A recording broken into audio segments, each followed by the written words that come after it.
I am reading the book How Does My Home Work by Butterworth.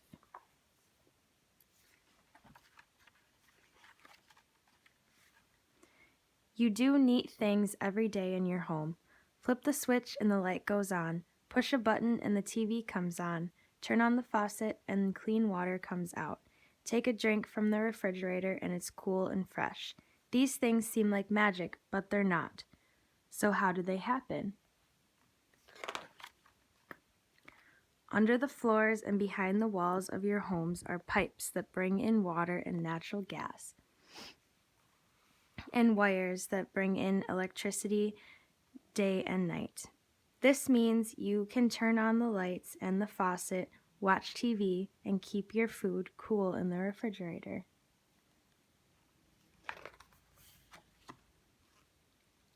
All the machines that people use every day need energy to make them work.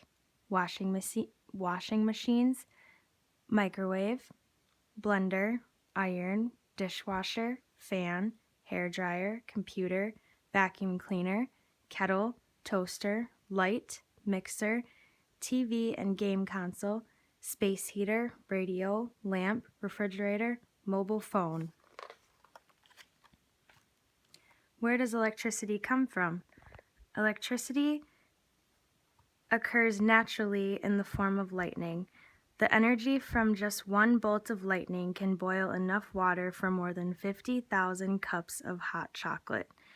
But of course, we can't use lightning to power our homes. The electricity we use is made in power stations. Most power stations burn natural energy, natural gas, or coal to heat water. But this sends smoke containing harmful chemicals into the air. Nuclear power stations most often use an element called uranium to heat water. The waste from this process can be dangerous if not handled properly. In power stations, water is boiled to make steam. The steam spins the blades of a turbine around, which turns a machine called a generator.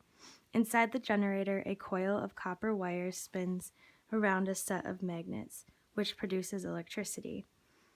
There are cleaner ways to make electricity. The power of fast-moving water can be used to turn turbines. Wind turbines make electricity using wind power. Solar panels absorb sunlight, which can be used to produce electricity. Cables carry the electricity from the power stations into our home. If the sun has gone down and you're still busy, you can turn a light on.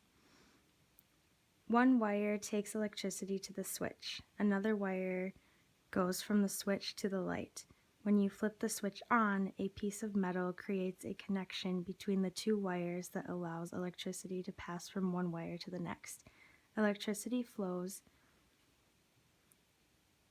to the light bulb and begins to glow.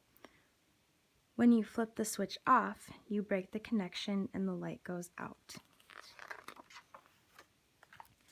Where does water come from? Along with electricity, homes need clean water. Water is always moving and changing. It can exist as a gas, like in the clouds, a solid, such as snow and mountain peaks, or a liquid, such as falling rain or in rivers and streams. The water we use in our home is often from the big lakes called reservoirs. At the water treatment plant, the reservoir water is strained to get rid of the big things floating in it, such as sticks and leaves.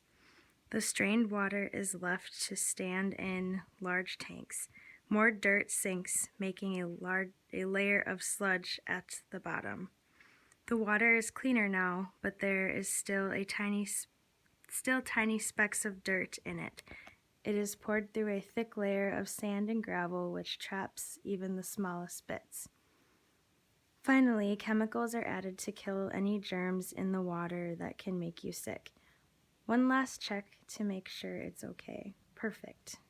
Now that it's clean, the water is piped into your home. Once the water's in your home, you can use it for all kinds of things: to drink, wash, cook, clean, and flush the toilet. There's water in the tank over your toilet. When you flush, a stopper lifts, which opens a pipe between the tank and the bowl. The clean water rushes from the tank to the bowl, washing your waste away. Your dirty water, and everyone else's too, is carried away in a big underground sewer pipe, and the tank over your toilet fills with clean water all over again. Time to wash your hands. When the faucet is off, the pipe is blocked by a stopper so that the water can't get out. When you turn the faucet on, you lift the stopper. The pipe is unblocked, and the clean water flows into the basin. After you've used the water in your home, it goes back to the river and the sea, but because it's dirty, it has to be cleaned very carefully first. The water is strained to catch the biggest bits of waste. Then it's left to sit in a series of large tanks. Heavy waste collects as sludge at the bottom, and the water goes to another tank for more cleaning. In this tank, a large fan shoots air bubbles through the water. This helps the good germs to eat up the bad germs that make you sick. The water is nearly clean. Chemicals are added to kill any leftover germs. When we can be absolutely positively certain that it's clean, the water goes back into our rivers and seas. The sludge is treated too, so farmers can put it in their soil. It's full of good things that help their crops grow. Where does natural gas come from? Now you know where electricity and clean water come from. Many homes also use natural gas for heat and cooking. Natural gas can be found trapped in rocks underground to reach the natural gas. A well is often set up next to rocks. Most natural gas wells are found on land, but some, like the well shown here, can pump gas up from deep under the seabed as part of a natural gas platform. Natural gas contains chemicals that need to be removed. It has to be piped to a factory to separate out the natural gas you will use in your home. Then it can be stored in giant underground tanks.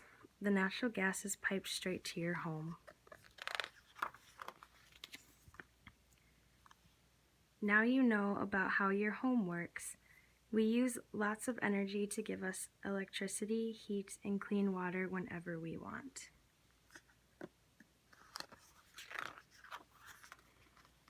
Saving energy is precious. Let's not waste it.